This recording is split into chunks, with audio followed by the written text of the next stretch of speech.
मैं आता हूँ तेरे पास, प्रभु यीशु मेरे मसीह, मेरे पापों के लिए ही उधार दे मसीह।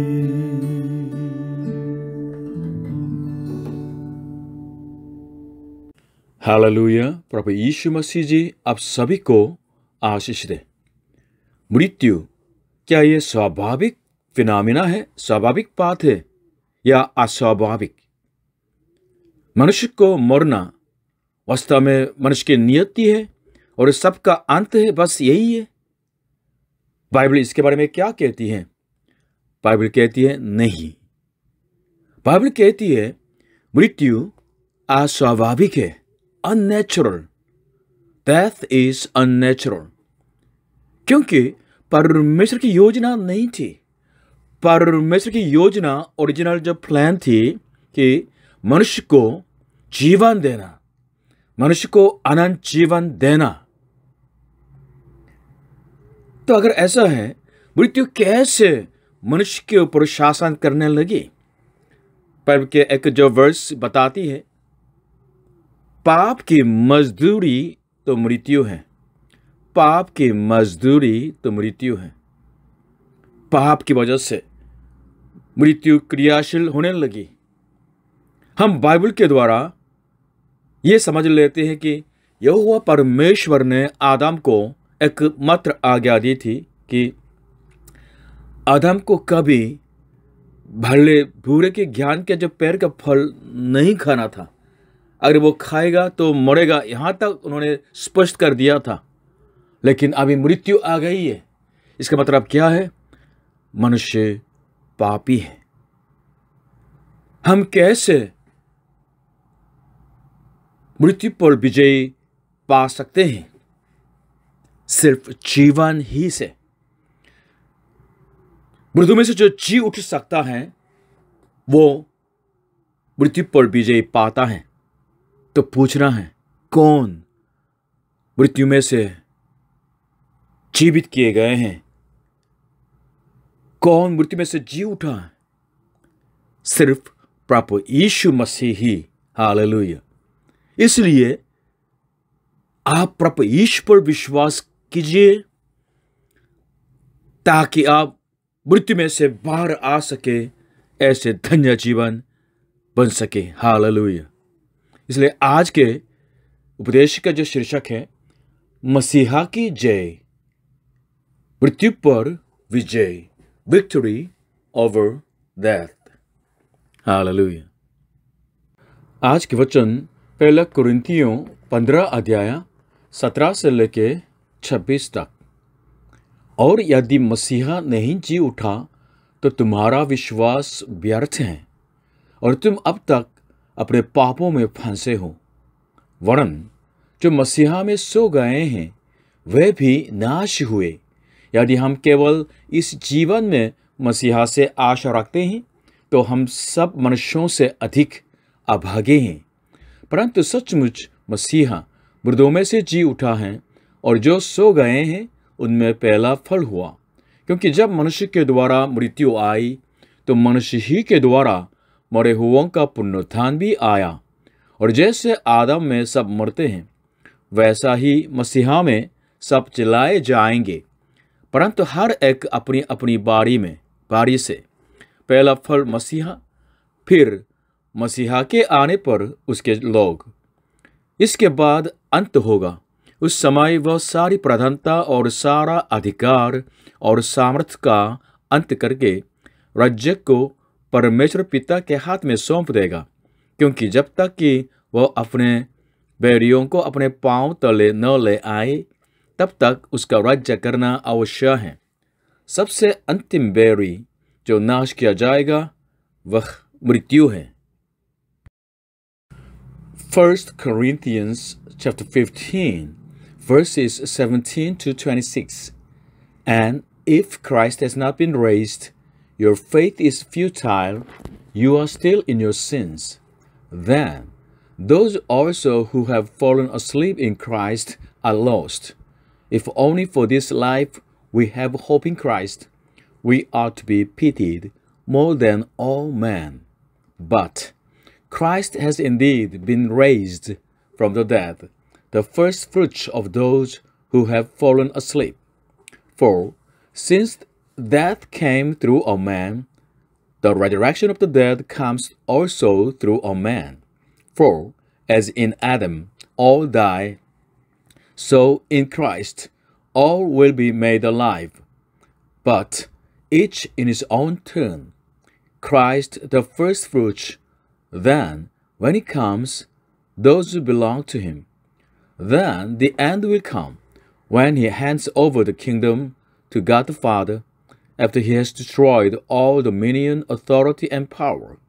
For he must reign until he has put all his enemies under his feet. The last enemy to be destroyed is death. पहला फल, द फर्स्ट फ्रूट्स, 17 से 20। और यदि मसीहा नहीं जी उठा तो तुम्हारा विश्वास व्यर्थ है और तुम अब तक अपने पापों में फंसे हो। पर जो मसीहा में सो गए हैं वह भी नाश हुए। यदि हम केवल इस जीवन में मसीहा से आशा रखते हैं तो हम सब मनुष्यों से अधिक अभागे हैं। परंतु सचमुच मसीहा मृतों में से जी उठा है और जो सो गए हैं उनमें पहला फल हुआ। यदि मसीहा मृतों में से जी नहीं उठा तो आप क्या करेंगे?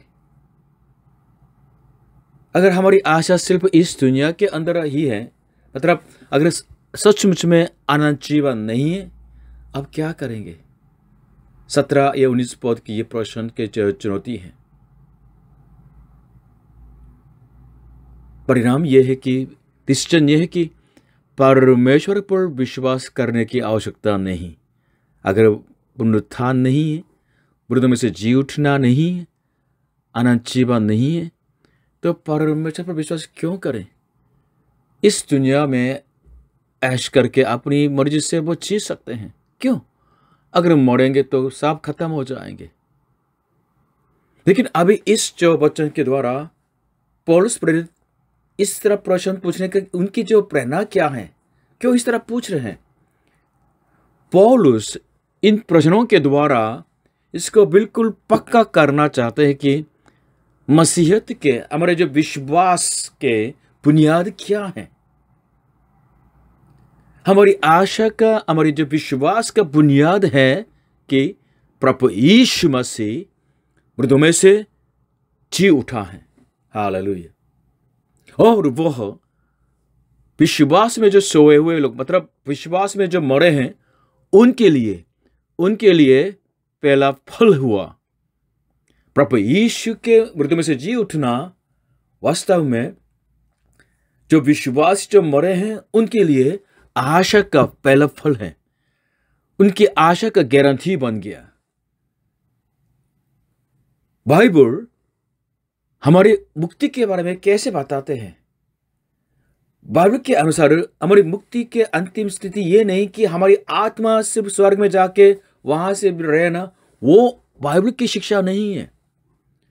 पर बाइबल ये सिखाती है कि जैसे प्रभु यीशु मृतों में से जी उठे, वैसे ही प्रभु यीशु पर विश्वास करने वाले में हम मृतों में से जी उठेंगे। हालेलुया। क्या आप पुनरुत्थान की आशा में रहते हैं?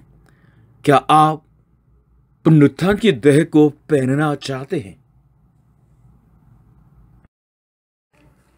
पुनरुत्थान की आशा अपनाना चाहते हैं तो इस प्रश्न को पूछना है, आप किसके हैं?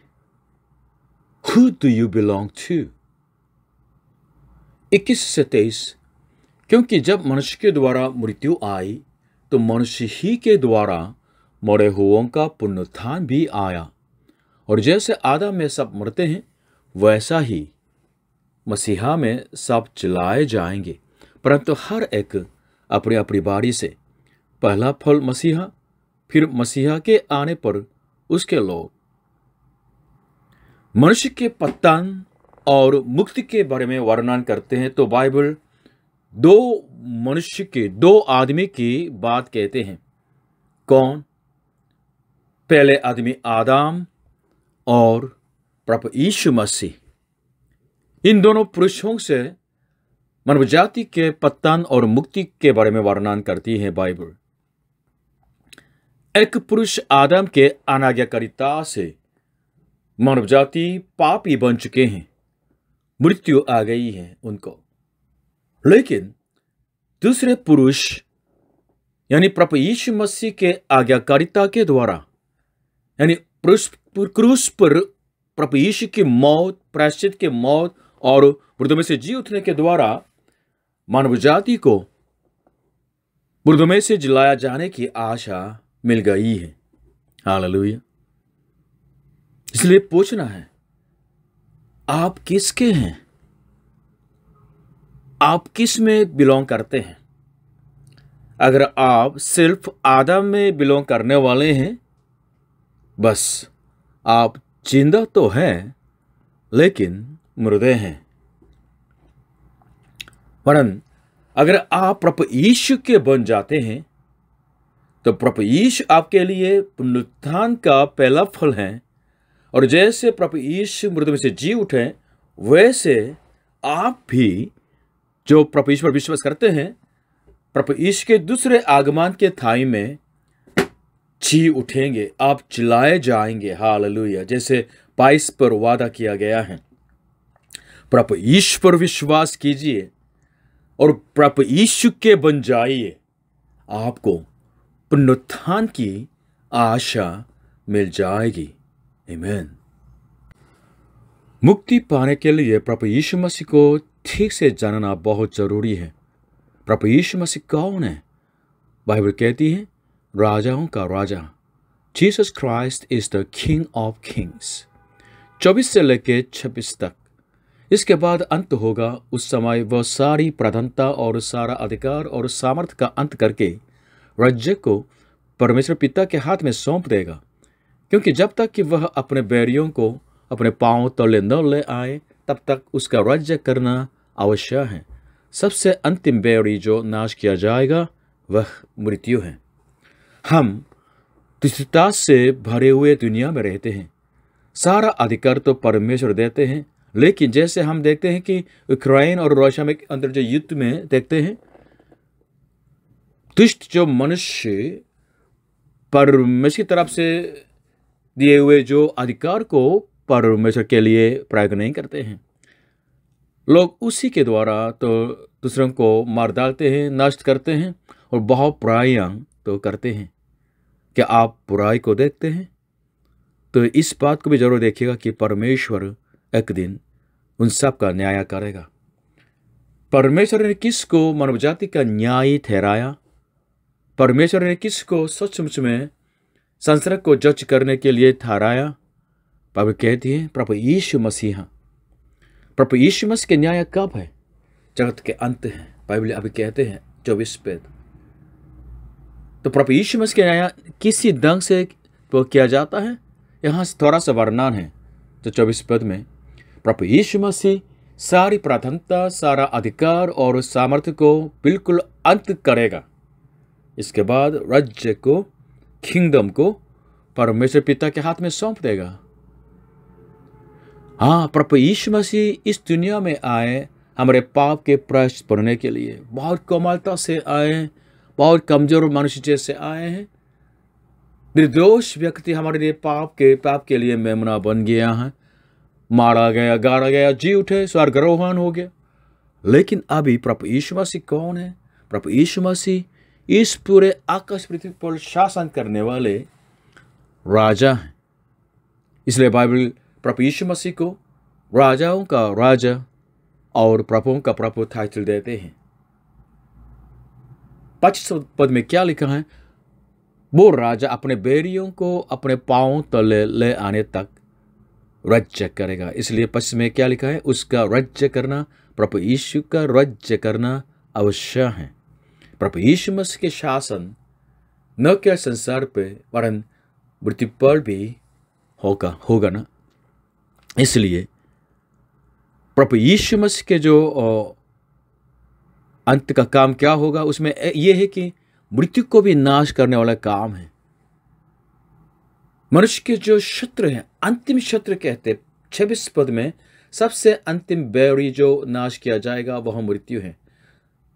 न क्या शैतान मनुष्य के शत्रु है, वरन मृत्यु सबसे अंतिम बैरी शत्रु एनिमी कहलाया गया है। परमेश्वर मृत्यु को बिल्कुल शक्तिहीन बनाने वाले हैं, मृत्युहीन दुनिया को बनाना चाहते हैं। परमेश्वर मृत्यु को नाश करने वाले हैं। इसलिए 26 पद को अगर इंग्लिश में पढ़ेंगे तो इस तरह है कि the last enemy to be destroyed is death. प्रभु यीशु मसीह, उन्होंने मृत्यु पर विजय पाली है। हालेलुया। प्रभु यीशु मसीह पर विश्वास कीजिए और मृत्यु को नाश करने वाले परमेश्वर, हमारे जीवन का स्वामी परमेश्वर पर विश्वास कीजिए और उनको धन्यवाद कीजिएगा। प्रभु के एक चेले ने दर्शन देखा था। उस दर्शन में यह लिखा है कि मृत्यु का अंत भी होने वाला है, मृत्यु का न्याय होने वाला है। प्रकाशित वाक्य 20 अध्याय 14 से लेकर 15 तक। और मृत्यु और अधोलोक भी आग की झील में डाले गए। ये आग की झील तो दूसरी मृत्यु है, और जिस किसी का नाम जीवन की पुस्तक में लिखा हुआ न मिला, वह आग की झील में डाला गया। इंग्लिश में, Then death and Hades were thrown into the lake of fire. The lake of fire is the second death. If anyone's name was not found written in the book of life, he was thrown into the lake of fire. Amen. मृत्यु पर विजय की आशा, hope for victory over death, ये किसके पास है? सिर्फ प्रभु यीशु मसीह पर विश्वास करने वाले के पास है। पहले कुरिन्थियों 51, 52 और 53 और 57। देखो, मैं तुमसे भेद की बात कहता हूं कि हम सब तो नहीं सोएंगे, परंतु सब बदल जाएंगे, और एक क्षण भर में, पलक मारते ही, पिछली तूर ही फूंकते ही होगा। क्योंकि तूर ही फूंकी जाएगी और मुर्दे अविनाश दशा में उठाए जाएंगे और हम बदल जाएंगे। क्योंकि आवश्यक है कि यह नाशमंद देह अविनाश को पहन ले और यह मरणहार देह अमरता को पहन ले। परंतु परमेश्वर का धन्यवाद हो जो हमारे प्रभु यीशु मसीह के द्वारा हमें जयवंत करता है। 1 Corinthians chapter 15 verses 51, 52, 53, 57. Listen, I tell you a mystery. We will not all sleep, but we will all be changed in a flash, in the twinkling of an eye, at the last trumpet. For the trumpet will sound, and the dead will be raised imperishable, and we will be changed.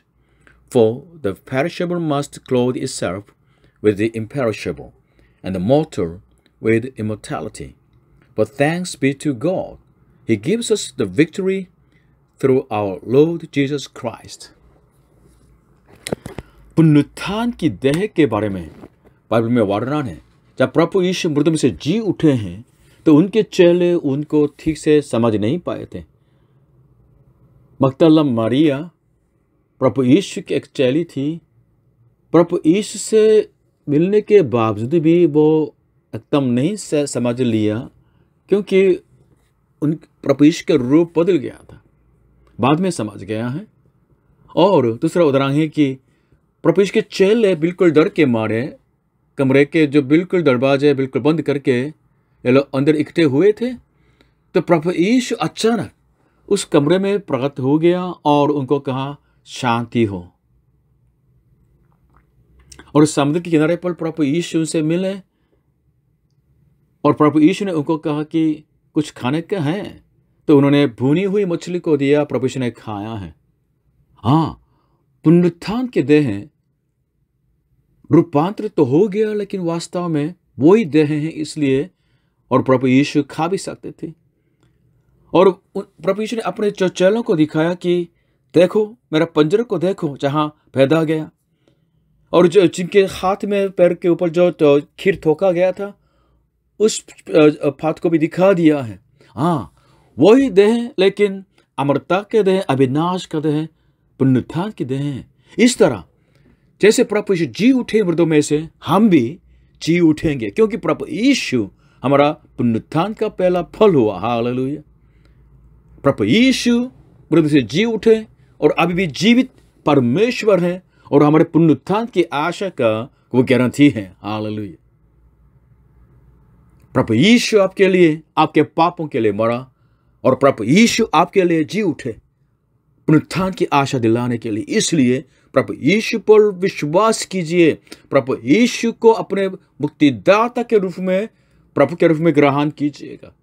जैसे प्रभु यीशु मृत में से जी उठा, वैसे ही हम भी जी उठेंगे। इसलिए हमारा विश्वास, हमारा प्रचार करना और प्रभु के लिए हमारे जो सब परिश्रम, ये व्यर्थ नहीं है, सदा के ये मूल्यवान है। हालेलुया। अब इस जो वचन के द्वारा वादा किया गया, परमेश्वर उस वादे को पूरा करेंगे। हमें अमरता की देह और अविनाश की देह पहनाएंगे। Hallelujah. We will clothe the imperishable, immortal body. Hallelujah. When Jesus comes again, when the resurrection day comes, then we will be glorified. हम परिवर्तित हो जाएंगे महिमा में। हालेलुया। अंतिम दिन में सचमुच में परमेश्वर आपको उस महिमा में देह दे, उस पुनरुत्थान की देह दे। परमेश्वर आपको अनंत जीवन दे। आप इस तरह धन्य व्यक्ति बन जाए, प्रभु यीशु पर विश्वास करते हुए। हालेलुया। प्रभु यीशु मसीह सभी को आशीष दे। आमीन।